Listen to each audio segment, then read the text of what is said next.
بدن میں سانس جب تک چل رہی ہے، ولایت کا سفر جاری رہے گا۔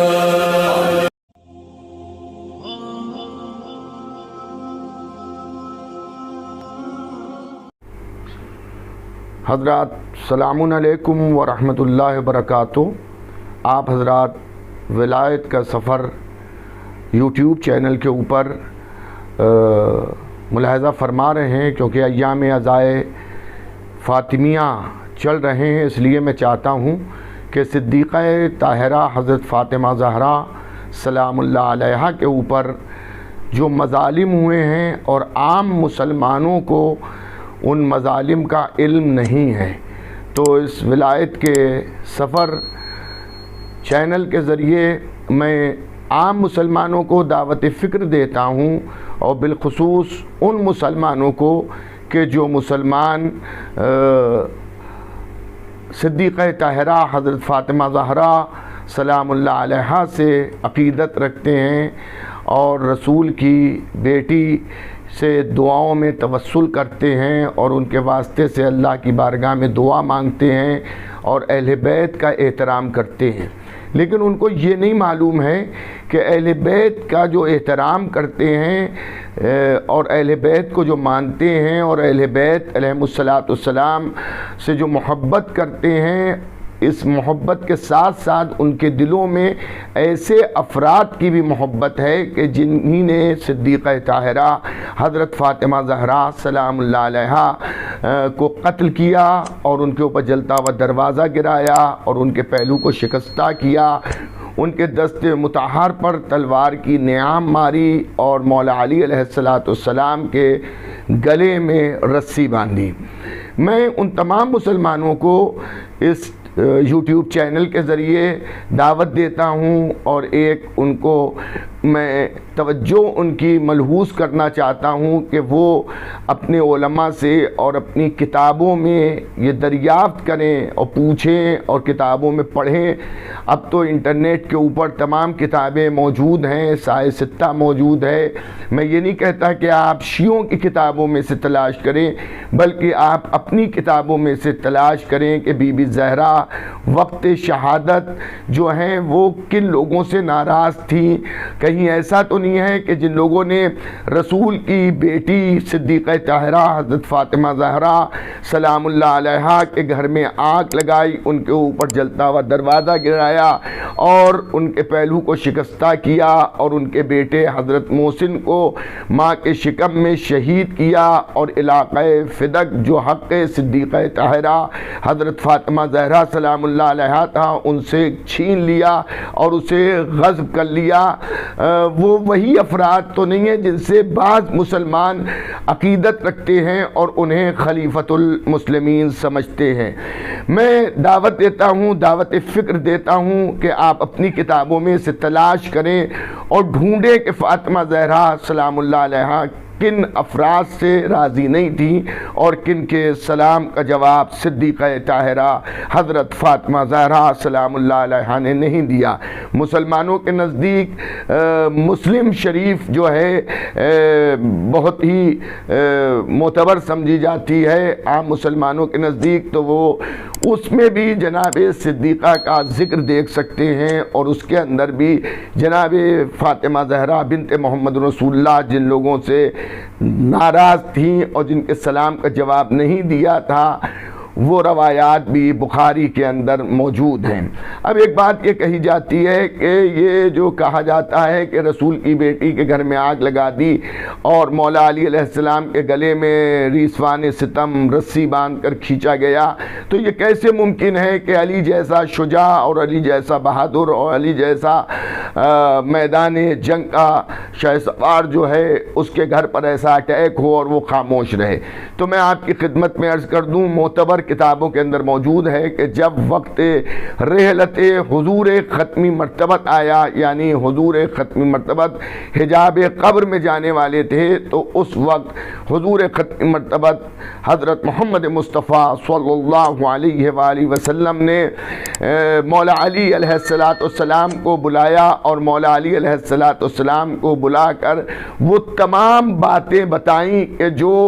حضور ختمی مرتبت کی وفات کے بعد، ان کی رحلت کے بعد، ان کے وصال کے بعد اہل بیت پیغمبر پر پڑنے والی تھی، اور انہوں نے تمام واقعات کو حضرت علی سے نقل کیا۔ اور جب ساری باتیں حضرت علی علیہ السلام کو بتا چکے اور بات تمام ہو چکی، تو مولا علی علیہ السلام نے حضور ختمی مرتبت محمد مصطفیٰ صلی اللہ علیہ وآلہ وسلم سے دریافت کیا، یا رسول اللہ اس وقت میرا شرعی فریضہ کیا ہے جب میرے اوپر اتنی مصیبتیں آئیں، میرے حق خلافت کو غصب کیا جائے، میری زوجہ کے حق کو غصب کیا جائے، میرے گھر میں آگ لگائی جائے اور میرے بچے کو شہید کر دیا جائے، میرے زوجہ کے دست مطہر پر تلوار کی نعام ماری جائے اور تازیانے لگائے جائیں، تو اس وقت میرا فریضہ، دینی فریضہ کیا ہے، میں کیا کروں، یہ آپ فرمائیں۔ تو حضور ختمی مرتبت محمد مصطفیٰ صلی اللہ علیہ وآلہ وسلم نے ارشاد فرمایا کہ یا علی اس موقع پر آپ صبر کیجئے گا۔ تو جو مولا علی پر مصیبتیں پڑی ہیں بعد وفات پیغمبر اسلام، بعد رحلت پیغمبر اسلام، وہ مولا علی کی نہ کمزوری تھی، نہ مولا علی کی یوں ہی کی خاموشی تھی، نہ مولا علی ایسا تھا کہ ان کے ساتھ لوگ نہیں تھے اس لیے وہ خاموش رہے، بلکہ پیغمبر اسلام حضرت محمد مصطفیٰ صلی اللہ علیہ وآلہ وسلم کی وصیت پر، ان کے حکم پر عمل کر رہے تھے، اور انہوں نے تمام مصیبتوں کو جو ہے وہ سب یہ جو ہے وہ برداشت کیا۔ میں آپ کی خدمت میں عرض کروں کہ ایک ہندو خطیب تقریر کر رہا ہے، اور وہ تقریر میں یہ کہتا ہے کہ حضرت علی کا جیسا کوئی صابر نہیں ہے دنیا میں، اور امام حسین جیسا کوئی شجاع نہیں ہے دنیا میں۔ تو لوگ یہ سمجھے کہ غلط کہہ گیا، تو اس نے کہا میں نے غلط نہیں کہا، میں نے صحیح کہا ہے، اس لیے میں نے صحیح کہا ہے کہ جو خیبر و خندق، احد و بدر کو اکیلے فتح کر رہا ہو، جو مرحب و انتر جیسے پہلوانوں کو قتل کر رہا ہو، اور اسی علی کے گلے میں رسی باندھی گئی، مگر اس نے صبر کا مظاہرہ کیا، اس نے صبر کیا، اور اس نے اپنے گلے میں رسی بندھوا لی، اور اس نے جو ہے اپنے جلتے ہوئے گھر کو دیکھا، اپنی زوجہ کو ایسے عالم میں دیکھا کہ جب اس کی زوجہ کی مدد کی ضرورت تھی لیکن لوگ اسے کھینچتے بھی لیے جا رہے تھے۔ تو اس سے بڑا صبر کیا ہوگا کہ آدمی کے پاس قوت ہو، طاقت ہو، ہمت ہو، شجاعت ہو، لیکن اس سب کے باوجود بھی وہ اللہ اور رسول کے حکم کے مطابق صبر کر رہا ہو۔ تو عزیزان گرامی، مولا علی علیہ السلام نے صبر کر کے